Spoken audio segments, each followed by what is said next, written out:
what's happening, you all? Hey, yeah, so it is absolutely bucketing down here in sunny Queensland. It's so wet. Just it's been raining now for a couple of days, and they say it's going to be raining a bit more, but never fear, don't stop me. Come, I'll show you guys. Just take this out. Yeah, so I'm at the bay, enjoying a walk, of course, with the umbrella, but excuse how I look as it's not drenched, but hey, it's fun. God's been talking to me the past 2 days actually about something very prolific and specific, which was started off in the beginning of the Bible, other than when he created the world, but with Adam and Eve. Eve was told, and Adam was told, do not eat from the tree of knowledge. And then later on in the Bible, Jesus talks about being the vine, and that we are grafted into him, and that he is the root, and that we produce the fruits through this vine that is Jesus. So bringing the two stories together, the two pictures, the two trees, which incidentally are in the same garden, which tells me that is where God gave me the freedom of choice. I can choose to eat from the tree of knowledge, which is pride. I turn myself into a God because I decide what is good for me and forget everything else. And even if I feel it's a good decision, motivated by good choices, you know, like eating an ice cream at midnight is a really good idea. I mean, I love ice cream, and eating at midnight sounds like a wonderful idea, but not so much for the belly, you know what I'm saying? So, or eating from, you know, the vine, the tree of life. Now, the life that it indicates is Jesus Christ. He is the life, because he says, I am the life, I am the way, and Jesus himself brings life to any and every situation. I mean, he rose on the third day. He is the embodiment of life. The reason why God brought this to me is because I was praying and I was saying to him, Lord, you know, I'm getting tired. I'm getting tired of, you know, things going wrong in my life. And guys, I'm pretty humble. I'm pretty up there. You know, I put my hand up and say, hey, I made a mistake. I stuffed up. It's not so nice, but oh well. You know, I'll get over it. But in saying that, God then reminded me, Stan, but this is what you need to understand. The two trees. And which one are you eating from? Which one have you been eating from? And I had to look back and go, you know what, God? I have been eating from the tree of knowledge. And I turned myself into the decider of my life. In other words, I've just blasphemed and left God out the way. Sorry about that. And left God out the way. Oh, hang on. Let me just reject this call. Not that I'm rejecting him, I do, you know, but anyway. So, with regards to feeding from Jesus, the tree of life, you know, God further spoke to me about Jesus only brings life. And if I speak to him and ask him, for me it's been difficult because, again, you know, you guys know I didn't grow up with a dad or a father figure as such. And yeah, not the violin time again, but it's just more so just unnatural for me. It's not a natural thing. And the fact that he's not sitting here physically and me seeing him, you know, it makes it even harder. So as I'm spending more time, as you know, I'm hearing more from him, I'm seeing, and I'm learning to trust him, because he's now provoking thoughts and ideas and visions and giving me things. So here's one that he gave me, and where he set me free from the abandonment thing. And this is a quick one.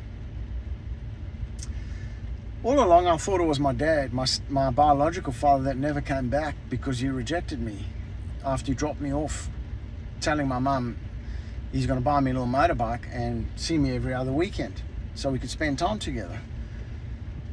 Now, God exposed that, and immediately God brought me a vision, a memory came back so strong that I was actually sitting back in that unit, we called it a flat, and heard my mother screaming at him saying, how dare you try and take my child from me? Don't ever come back here again, because I will call the police and they will arrest you. And in that moment, that memory was true because I remember it as a 3-year-old. Now, who in my life, therapist or nobody, can bring me that memory that took me straight back there? And I know it's truth. But what that there did, it set me free. Because I then realized, hang on, this man never rejected me. He never abandoned me. In fact, when I spoke to his ex-wife a day later, because this is weird, I know, but we're friends on Facebook. We found each other and life goes on. I told her, and she said it's true. Stander, which his name was Stan, and we called him Stander, only ever wanted you in his life.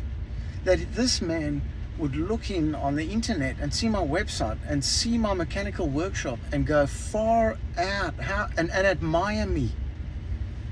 And he would send money every month to my mum, and she would actually send it back all torn up and give it back to him. That we lived in extreme poverty and was blamed for it. The entire perspective came around and changed to understanding I was not abandoned. This man wanted me in his life. Now, it doesn't mean much right now, but it's put my whole perspective around. Because, you see, I had abandonment. So now I meet somebody. So, in my expectations was not anymore. They're going to leave. They're going to abandon me eventually.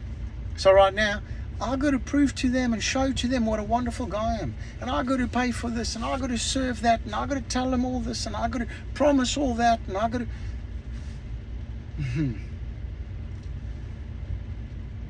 all just to keep them in my life. You see, but that's all changed. Because I wasn't abandoned. And God never abandoned me. And I see it now. Sure, he wasn't in my life. I was protected for that. And that's a whole different story. I'll talk to you guys about that another time. But in reality, my entire core, my entire perspective on relationships literally has been healed. No therapist.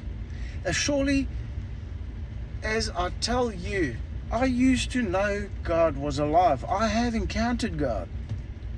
But there's a moment, for those of you who've watched the movie The Chosen, my daughter, far out, another one, I'll tell you now.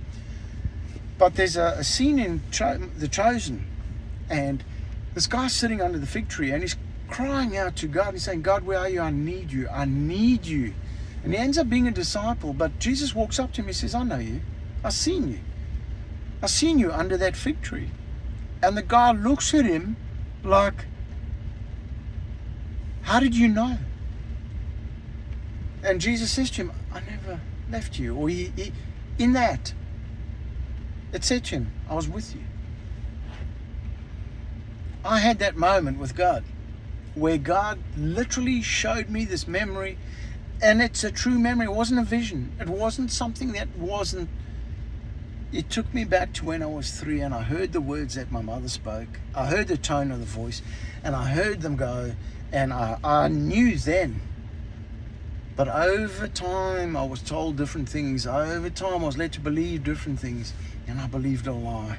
A lie that then created my personality foundation. And that foundation was apparently going to do this. Wasn't. So I had an encounter with God like unreal. So I've been in relationships where I grab a hold of, whether it's friends, personal, work agreements, and I grab a hold and I'm like, hey, I'm probably smothering, I'm probably too much. And it's like they become my life support almost. I see it now. And I'm so sorry for that. If anybody's listening that has encountered that with me, I humbly apologize. And I'm not trying to excuse it, but I now understand why I was used to doing that. No more. One more thing I want to throw in there. Another encounter I had was my daughter. So I think it was in December. She'd been through a lot. of the past 4 years of what we've been through. And she's handled it okay, but it still affects. And I just want her to draw deeper to God, because I know this is the stream of the living water. But I want to force her. I don't want to go read your Bible, So I told a very close friend of mine, someone who was more than a friend, okay? And she's prayed. She said, "Hey, Stan, let me pray for Ruby." And so she prayed. She said, "Lord, let her draw closer to you. Let her get to meet you and know you." I don't remember the exact prayer, but she prayed for my Ruby. You know that yesterday I walked into Ruby's room, right? And she's got her Bible out and she's decorating the cover, personalizing it. A couple of weeks ago, she's begging me, "Please take me to youth, Dad." Over the past, every day, Ruby's got questions about God and about living in the kingdom. And I tell you, I hope that person's listening, because I want that person to know that your prayer was answered. And I'm experiencing the fruits, because I can see it happening in Ruby. The power of prayer is, guys, I'm only beginning to understand the power of prayer, because I'm watching it manifest in my life. And when I say manifest, I'm not talking about me sitting there drawing pictures on the wall and of a Lamborghini and a 15-story building no, mate, that's pride. That's demonic. That's not right. Because it says, "Our Father who art in heaven, hallowed be thy name. Thy kingdom come, thy will be done." Thy will. So thy tree of life, not tree of knowledge. Thine will be done. So if God thinks, my dad, your dad thinks it's going to be better for you and better for me that this happens, so be it. Because there's going to be less heartache, less disappointment. There's going to be more, man, I'm going to have less waste time. It doesn't mean there aren't going to be things that's going to come my way that's going to maybe, blindside me or disappoint me or hurt me. But if that's God's will, then there's a lesson in it. And if I have a lesson in it, then it's to teach me for the future for something else. So guys, I just had to bring that excitement to you, because man, the word is alive, God is alive, and he is just absolutely exposing life in my life, and I'm so thankful for it. So guys, listen, I love you all, and I cannot wait to tell you more, because I know I know, watch the space. My daddy got me, he got my back. You're going to bring more, and this is just going to elevate. And I really hope it's elevating you guys, because these are my testimonies. This is not what I'm reading here. Of course, I'm reading here. But you know what? Through this and through the relationship I have with him, my life is profoundly changing. And I'm so excited to see. So, yeah. I bless you. And I pray. It's powerful, the Holy Spirit right now. I pray these blessings upon you, that you will receive these sorts of interactions with God in our obedience, just to feed from the tree of life.